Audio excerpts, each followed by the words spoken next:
We discuss some more examples. Example 10, using the definition, find the derivative of w equal to f of z equal to z cube minus 2z plus at the point z equal to minus 1.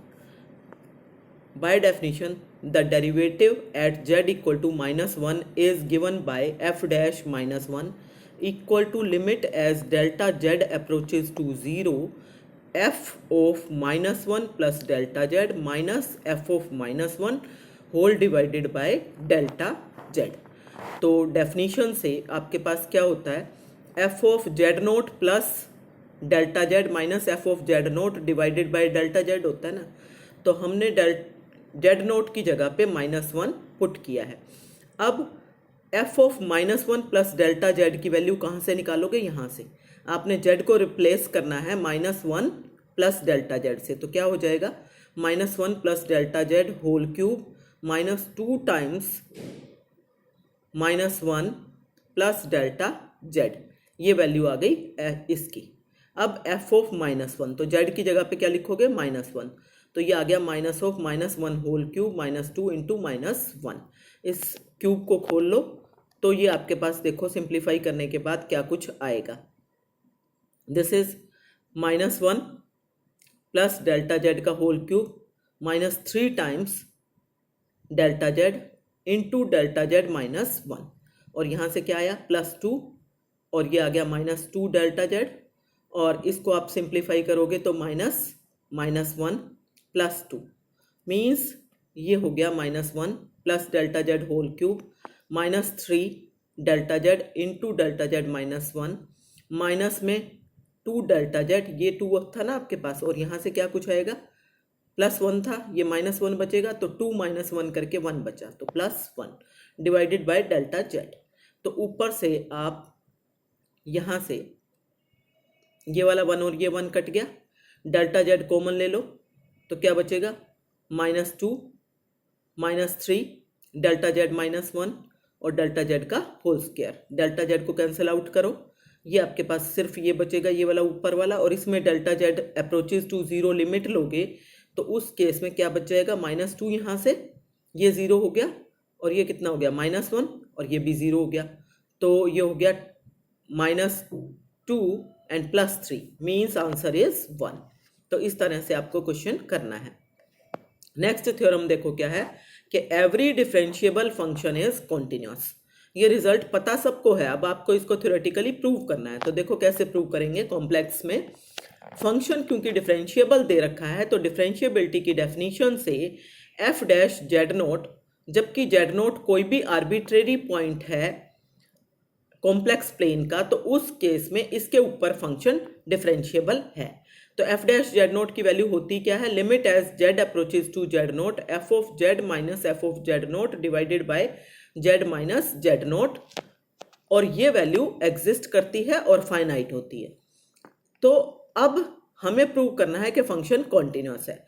तो actually हम ये prove करना चाह रहे हैं कि limit as Z approaches to Z note F of Z will be equal to F of Z naught, means limit of the function is equal to value of the function at that point. तो उसको prove करने के लिए हम ये value निकाल रहे हैं, limit as Z approaches to Z note F of Z minus F of Z note.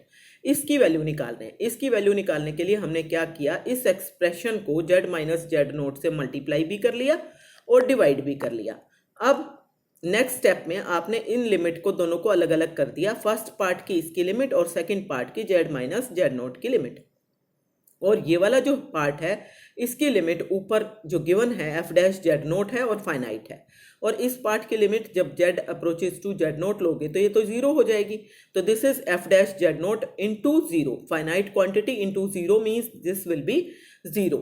और जब ये लिमिट 0 आ गई तो इसका मतलब limit as Z approaches to Z note F of z equal to F of Z not आ गया. And therefore by definition function is continuous. So f of z is continuous at z not.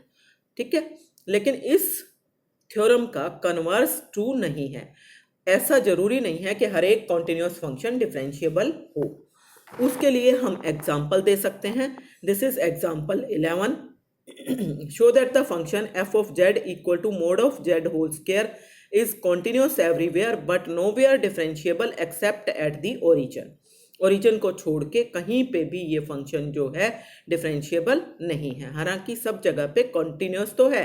अब कैसे prove करेंगे? F of z जो है mod of z whole square है, mod of z whole square की क्या वैल्यू आएगी? Z की value x plus iota y है, तो मोड ऑफ जेड क्या होगा? X square plus Y square का स्क्वायर रूट, यहाँ पे स्क्वायर है तो ये आ गया x square plus Y square.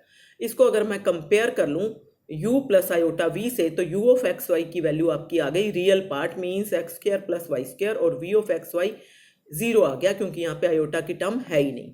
अब क्लियरली पता चल रहा है कि ये वाला जो फंक्शन है X square plus Y square, this is continuous everywhere. Polynomial function हो गया ना दो वेरिएबल्स का। And v of X Y जो है 0 कॉन्स्टेंट फंक्शन है, this is also continuous everywhere. जब दोनों रियल और इमेजिनरी पार्ट कॉन्टिन्यूस हैं तो it means F of Z function is also continuous everywhere. अब हमें ये प्रूव करना है कि ये डिफरेंशिएबल नहीं है 0 को छोड़ के।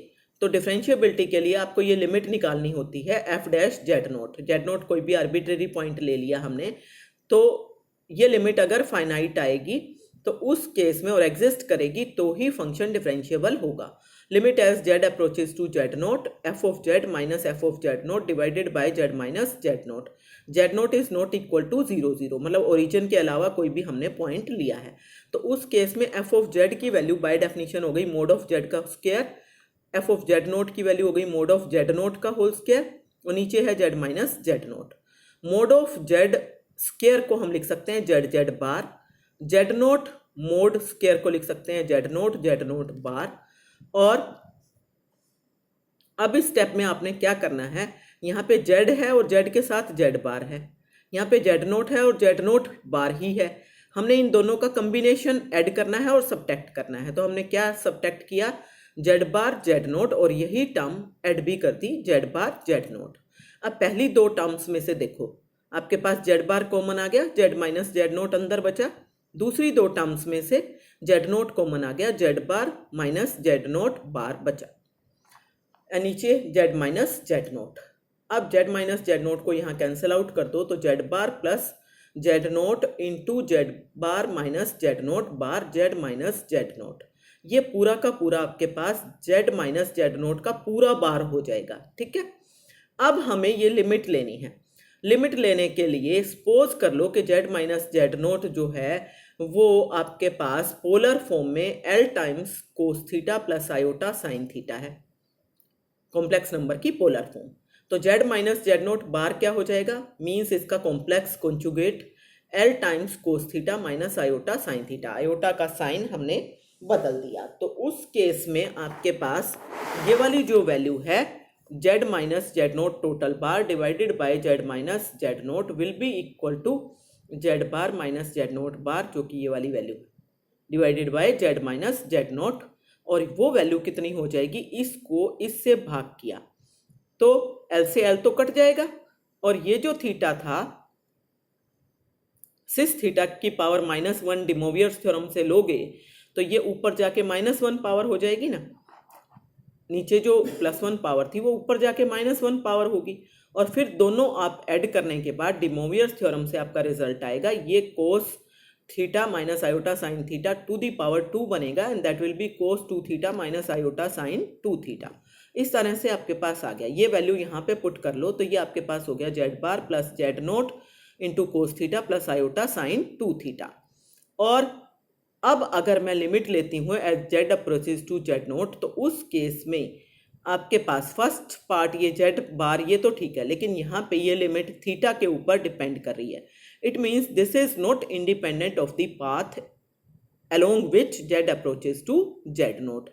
तो ये लिमिट क्योंकि थीटा पे डिपेंड कर रही है इसलिए, और जब limit independent of the path नहीं है therefore limit does not exist, and therefore F dash Z note does not exist, and therefore function is not differentiable eight z note. और अगर हम 0 0 पॉइंट लेंगे तो 0 0 पॉइंट के ऊपर आपके पास क्या हो जाएगा?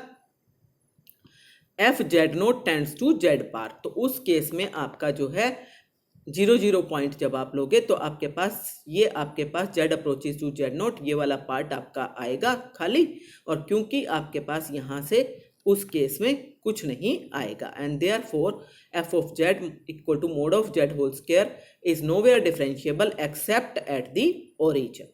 ठीक है, ओरिजिन को छोड़ के और कहीं पे भी ये फंक्शन डिफरेंशिएबल नहीं है। नेक्स्ट एग्जांपल देखो, prove that f of z equal to z bar is nowhere differentiable but continuous everywhere in complex plane. तो जैसा एग्जांपल पहले किया है आपने, उसी से सिमिलर टाइप का दूसरा एग्जांपल है। तो f of z equal to z bar है।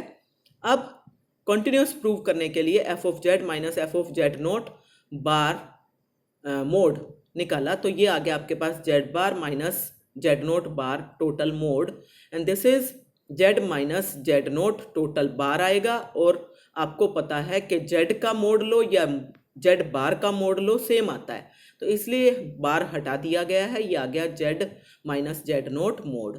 And this will be less than epsilon whenever z minus Z not mod is less than epsilon. मतलब हमें डेल्टा को एप्सिलम के इक्वल ही ले लेना है, तो उस केस में फंक्शन एवरीवेयर कॉन्टिन्यूअस हो जाएगा। अब हमें डिफरेंशिएबिलिटी चेक करनी है, तो बिल्कुल पहले की तरह दो तरीके होते हैं क्वेश्चन को करने के। एक तो यही वाला जो अभी अभी हमने इस एग्जाम्पल में किया है, ये वाली डेफिनेशन आपने ले ली, f of Z minus F of Z note divided by z minus Z not and z approaches to Z note. और दूसरा तरीका क्या है वो हम इसमें डिस्कस कर रहे हैं दूसरे एग्जाम्पल में, आप दोनों में से कोई भी लगा सकते हो। एफ डैश जेड नोट की वैल्यू हम इस तरीके से भी ले सकते हैं, limit as z delta Z approaches to zero f of Z naught plus delta Z minus F of Z naught whole divided by delta z.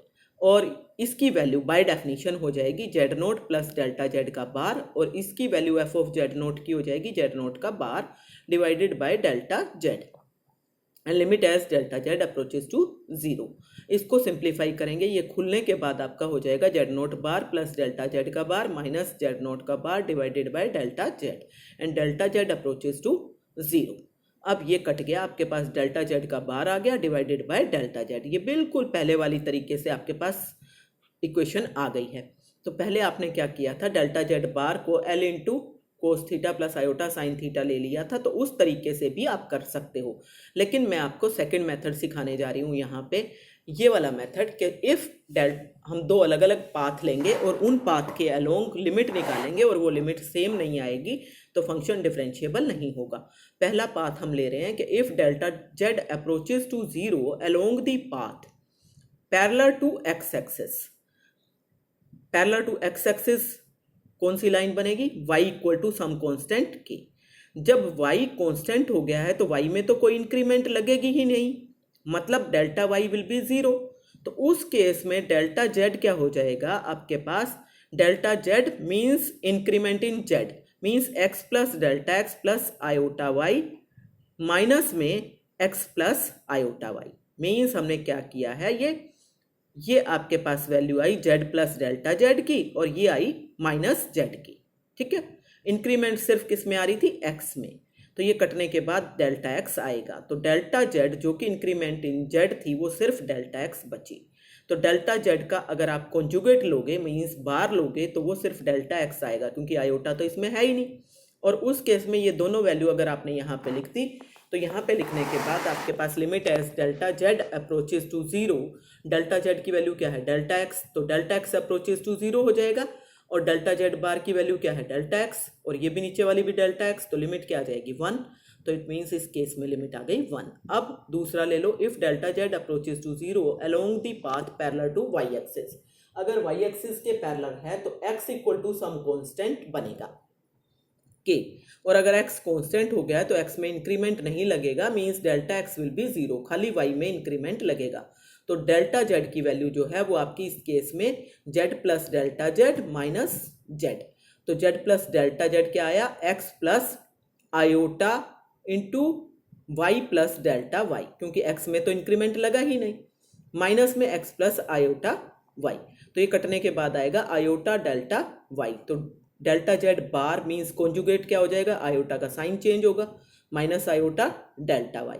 और फिर से आपने ऊपर जब आप पुट करोगे इसके अंदर ये वाला जो आपका एक्सप्रेशन था इसमें वैल्यू पुट करोगे तो डेल्टा जेड जीरो को अप्रोच करेगा तो डेल्टा वाई भी तो जीरो को अप्रोच करेगा ना, तो यहाँ आ जाएगा डेल्टा वाई। डेल्टा जेड बार की वैल्यू आएगी माइनस आयोटा डेल्टा वाई, और डेल्टा जेड की वैल्यू आएगी आयोटा डेल्टा वाई, कटने के बाद -1 आएगा और लिमिट लेने के बाद भी -1। तो एक बार लिमिट 1 आई, एक बार लिमिट -1 आई। So f dash Z note is not unique and it depends upon how delta z approaches to 0 and therefore f of z equal to z bar is not differentiable in the complex plane, however it is continuous everywhere। तो ये दोनों example बहुत important हैं, आपने याद भी रखने हैं और समझने भी हैं, और आप एक्सरसाइज में आप क्वेश्चंस ट्राई कर सकते हो।